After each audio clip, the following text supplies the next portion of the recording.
The Vatican has always presented itself as the keeper of divine truth, the infallible guardian of a story that supposedly could never be questioned. But what if I told you that some of the greatest lies in history were not whispered in shadows, but proclaimed from pulpits recorded in ancient councils and enforced with fire and sword, lies so immense that they reshaped the destiny of entire nations, and yet the Vatican has never been able to explain them away, no matter how much they twist their words or hide their archives.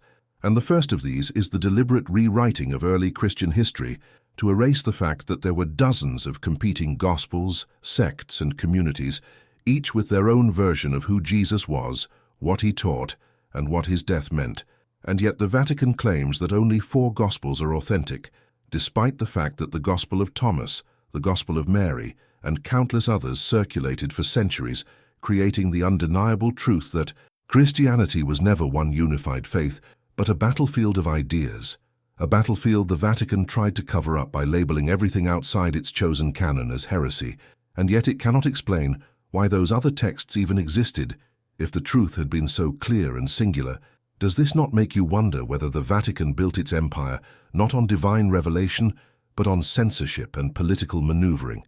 Because if the earliest Christians themselves disagreed on who Jesus really was, how can the Vatican claim certainty? And that is lie number 1, the false claim that the Church preserved the one true gospel when in fact it imposed a chosen version through violence and suppression. And this leads directly into the second lie, which is even more devastating, the fabrication of apostolic succession, the claim that the bishops of Rome were directly chosen successors of Peter, appointed in an unbroken chain that gave them unique authority over all of Christianity. Yet historians and biblical scholars alike point out that there is no record of Peter ever being in Rome, no evidence that he founded a church there, and no reason to believe that one man could have passed his authority down like a crown. So why does the Vatican cling so desperately to this story? Because without it, their entire claim to legitimacy collapses. And if Peter was never in Rome, then the papacy rests on nothing more than a myth. And yet, despite centuries of scholarship, the Vatican cannot explain away this contradiction. It remains one of the most glaring lies in their history, one they cover with elaborate traditions, but never with evidence. And this thought should disturb anyone who has ever trusted the Vatican as the keeper of truth, because if the foundation stone of their authority is fiction, what else could they have fabricated? Do you feel that creeping doubt yet? Because we are only getting started. 2 lies revealed, 8 still ahead, and each one cuts deeper than the last. Each one tears away another layer of illusion until only the raw truth remains. And as we continue, remember this chilling question. If the Vatican had to lie about its origins, how many other lies did it bury beneath centuries of ritual? And how many of those lies have shaped the very faith millions still hold today? The third lie the Vatican could never explain is the calculated manipulation of the Council of Nicaea in the 4th century, where Constantine, a Roman emperor hungry for control, gathered bishops not to discover divine truth, but to enforce political unity. And in that smoke-filled chamber, the fate of Christianity was decided not by revelation from heaven, but by majority votes, shouting matches, and imperial pressure. Here, the divinity of Jesus was not universally accepted as the Vatican would.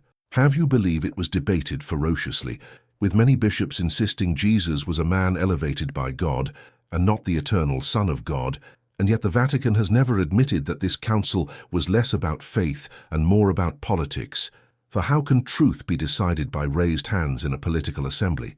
How can eternity be settled like a Senate vote? The lie here is that the creed born at Nicaea was divine, when in reality it was manufactured under the watchful eyes of soldiers who enforced the emperor's will, and the Vatican cannot erase this truth because the records of dissenters remain, proving that Christianity could have gone in a completely different direction had Constantine willed it, and this single event transformed faith into empire, creating a religion aligned with power instead of purity.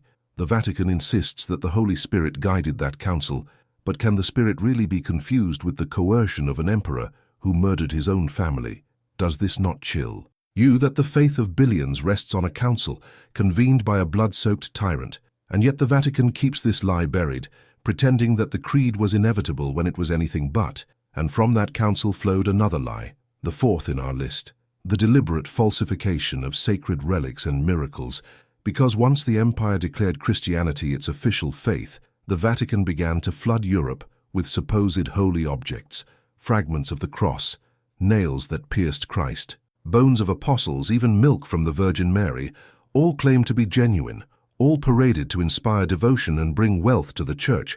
But even medieval chroniclers mocked the absurdity, pointing out that there were enough pieces of the true cross to build a ship, enough nails to fill a smithy, and yet the Vatican never explained how so many relics could all be real. Instead, they profited from pilgrimage after pilgrimage, exploiting faith to fill their coffers.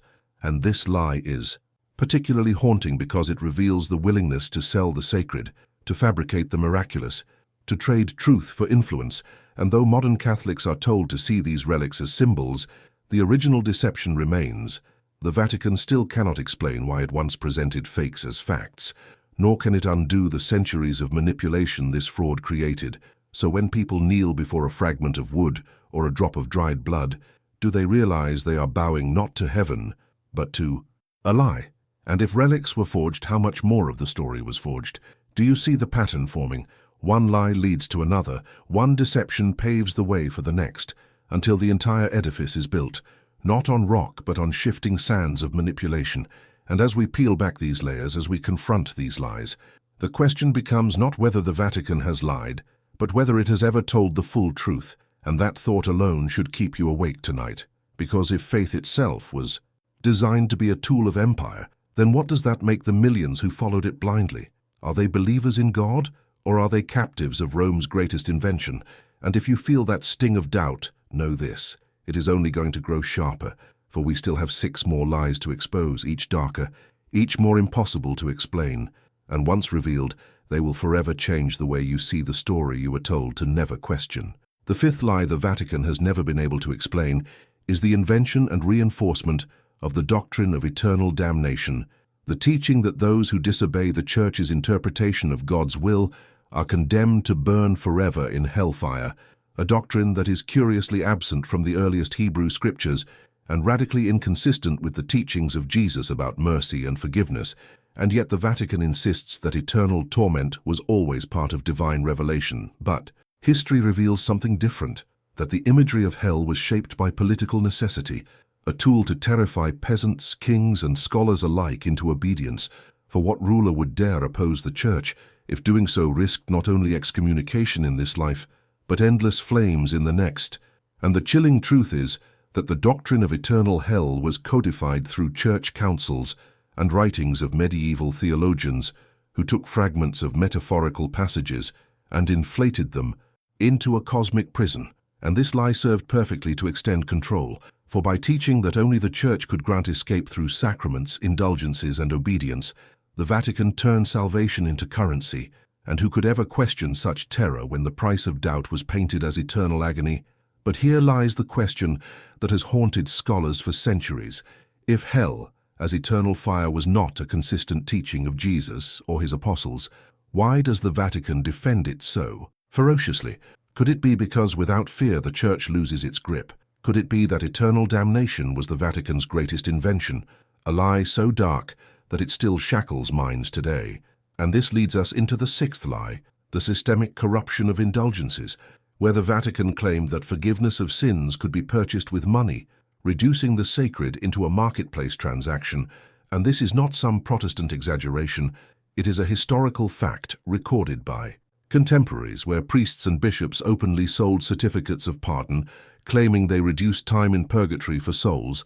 And the Vatican has never been able to erase the shame of this era, an era so corrupt it sparked the Reformation itself. And even though modern church spokesmen downplay indulgences as misunderstood, the reality is undeniable.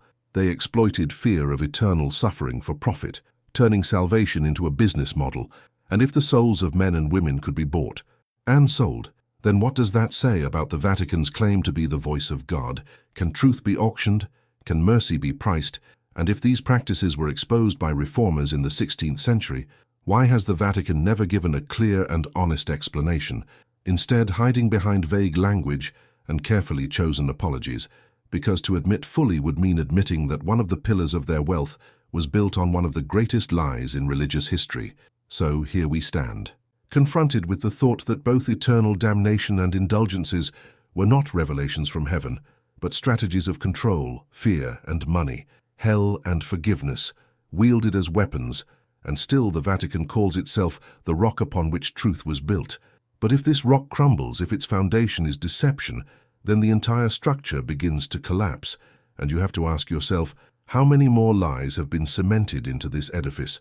How many more truths are buried beneath? Centuries of incense and ritual, and if fear and money could enslave the faithful for generations, then what other tools did the Vatican invent?